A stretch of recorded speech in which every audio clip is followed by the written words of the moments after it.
Salut les apprentis photographes, aujourd'hui on fait une vidéo complètement différente. Je me baladais un peu sur internet et je suis tombé complètement par hasard sur un article qui parlait de la vente d'un appareil photo à 2,4 millions d'euros.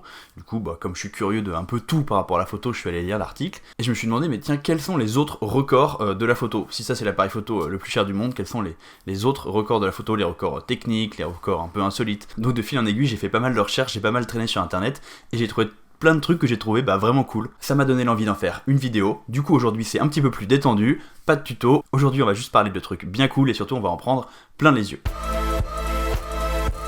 Le record de la plus grande photo. Alors à l'heure de la photo numérique, la plus grande photo ça veut dire la photo qui a le plus grand nombre de pixels. Bien sûr cette photo c'est un panorama, pour avoir la plus grande photo possible on fusionne tout un tas de photos. Ici c'est une photo qui a été prise à Kuala Lumpur en 2014, en tout cas c'est la plus grande que j'ai réussi à trouver. Donc c'est une photo qui a été prise depuis un des buildings de la ville et qui est un immense panorama de toute la ville à 360 degrés et c'est hyper impressionnant parce qu'on peut zoomer de manière hyper précise dans l'image et on voit vraiment beaucoup de détails, donc la précision de cette photo est assez impressionnante. Cette photo, elle a été réalisée par, attention les noms, je vais essayer de pas dire de conneries, Tan Sri Dato, Sri Paduka et Dr Lim Kok Wing. Pour faire ce panorama, ils ont pris 31 000 photos et ils les ont assemblées ensemble, ça a dû être un sacré boulot. La photo finale fait 846 gigapixels, un gigapixel c'est 1000 mégapixels, donc ça fait 846 000 mégapixels. D'ailleurs si on fait le calcul, 846 000 divisé par 24 c'est la résolution de mon capteur à moi, de mon appareil photo, ça fait à peu près 35 000. Donc effectivement c'est assez cohérent avec le fait que cette photo soit le résultat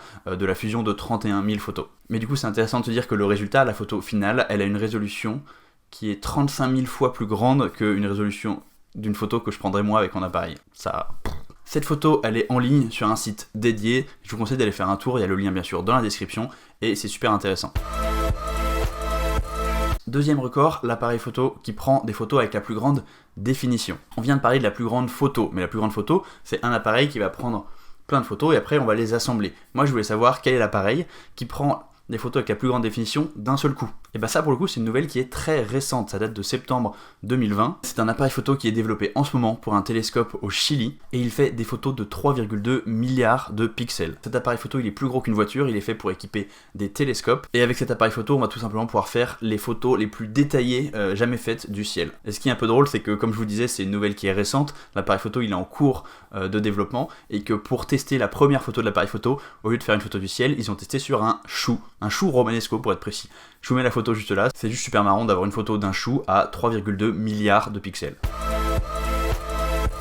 Parlons maintenant de focale. Quelle est la plus grande focale que vous pouvez mettre sur votre appareil photo? Alors si vous êtes chez Canon, bonne nouvelle, il existe un Canon 5200 mm f14. C'est un monstre absolu qui fait plus de 100 kg, qui a une distance minimale de mise au point de plus de 120 mètres. Bref, ça doit pas vraiment être très facile de l'emporter en balade, ça doit pas vraiment être hyper pratique à utiliser. Mais bon, si vous voulez faire des photos de quelque chose qui est à plusieurs kilomètres d'ici, c'est l'objectif qu'il vous faut. Ça c'est l'objectif le plus grand que j'ai trouvé, qui soit, on va dire, accessible au grand public, parce qu'on peut le monter sur un appareil photo Canon. Attention par contre, c'est peut-être pas à la portée de toutes les bourses. En ce moment, on le trouve sur eBay pour à peu près 45 000 $. Ce qui est pas rien, globalement. Moi perso, j'ai pas 45 000 $ à mettre dans un appareil photo, même dans un objectif, mais bon, voilà. Mais bon, si jamais il y a quelqu'un de très riche dans mes abonnés, ça peut être une bonne idée de cadeau de Noël. Bon, ça c'est la plus grande focale que j'ai pu trouver, qui soit, on va dire, accessible au grand public. Même si grand public, faut pas exagérer, à ce prix-là c'est globalement peu accessible, mais vous pourriez techniquement l'acheter. Mais si on va aller encore plus loin, dans les optiques encore plus extrêmes, il faut passer au télescope. Un télescope, techniquement, c'est un objectif. Alors il suffit de mettre un appareil photo au bout et vous pouvez faire des photos, c'est d'ailleurs ce qu'on fait la plupart du temps. Donc techniquement un télescope c'est jamais qu'un très gros objectif. Du coup quel est le plus gros objectif du monde? Le plus gros objectif du monde c'est tout simplement le télescope Hubble. C'est un télescope dont vous avez tous déjà entendu parler bien entendu, il est dans l'espace et si on fait un équivalent on va dire en millimètres pour pouvoir comparer à nos focales à nous, Hubble ça serait un 57 600 mm f24.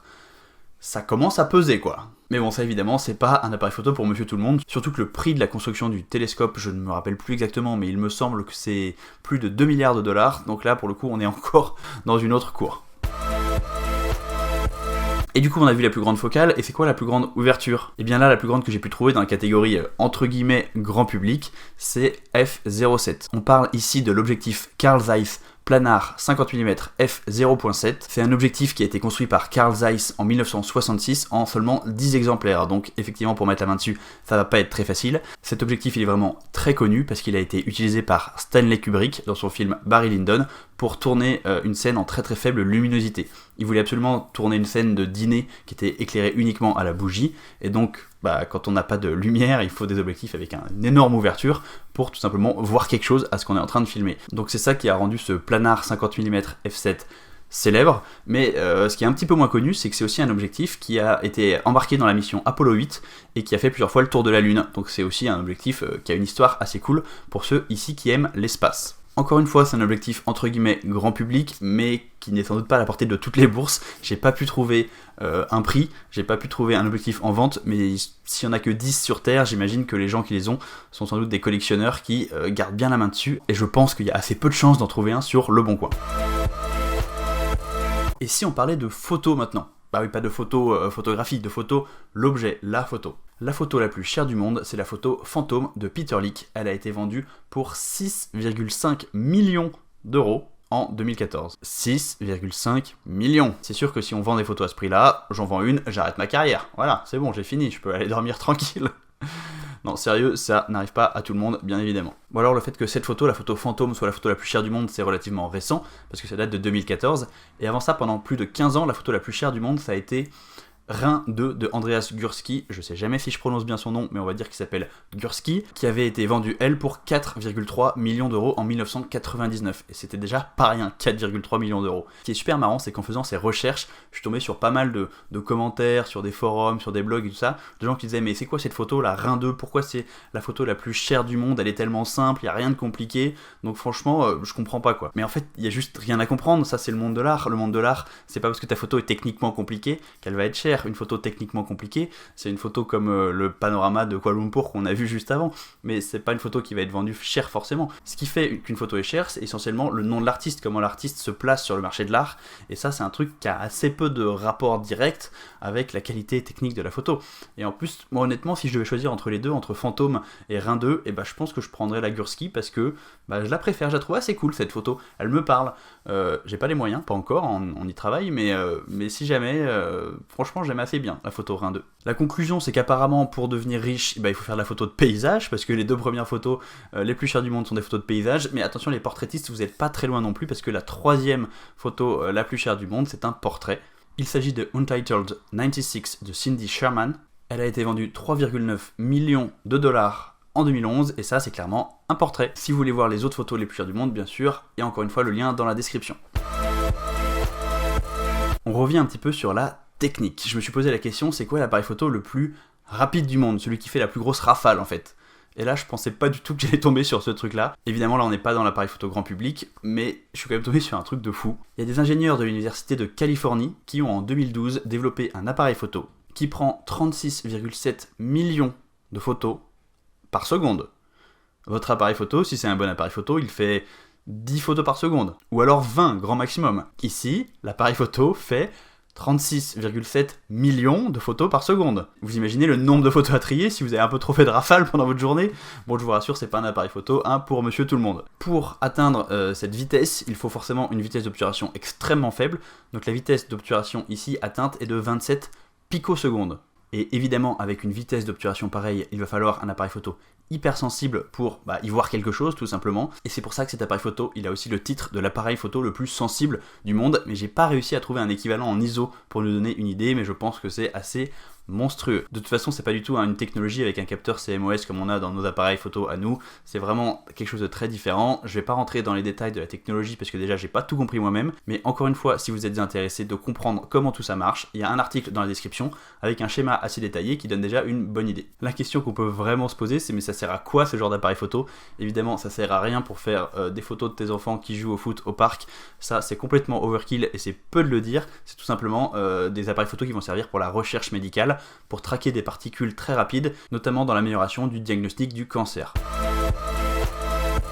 Et si on retournait un petit peu du côté des gros sous, on a parlé d'objectifs à prix assez monstrueux, on a parlé de photos à prix encore plus monstrueux. Maintenant je voudrais savoir, c'est quoi l'appareil photo le plus cher du monde? L'appareil photo qui a été vendu le plus cher au monde, c'est un Leica 0 de 1923, qui a été vendu aux enchères pour 2,4 millions d'euros. C'est un petit peu plus cher que mon X-T2, mais à peine.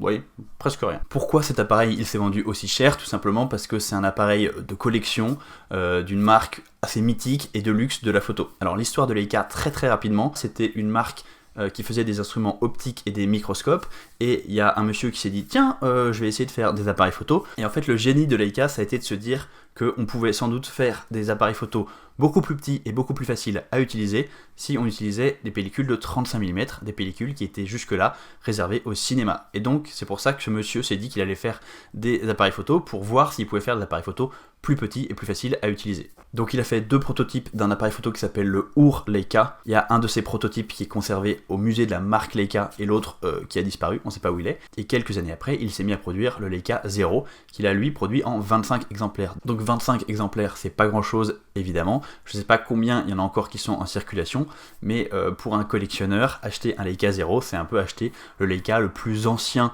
possible, parce que le Leica, le Ur Leica, lui n'est pas en vente vu qu'il est conservé dans un musée. Donc c'est une pièce de collection assez folle pour un collectionneur qui a les moyens bien entendu. On vient de discuter du fait que ce Leica 0 s'est vendu super cher parce qu'il est vieux, mais du coup, est-ce que c'est le plus vieil appareil photo qu'on puisse acheter? Le plus vieil appareil photo du monde qui existe encore aujourd'hui? Eh bien non, pas du tout. Ce Leica 0, il est de 1923, donc il a à peu près 100 ans, alors que le plus vieil appareil photo du monde qui est arrivé jusqu'à nous, il a 178 ans. C'est un daguerréotype, donc un des premiers procédés de la photographie, qui a été construit en 1839.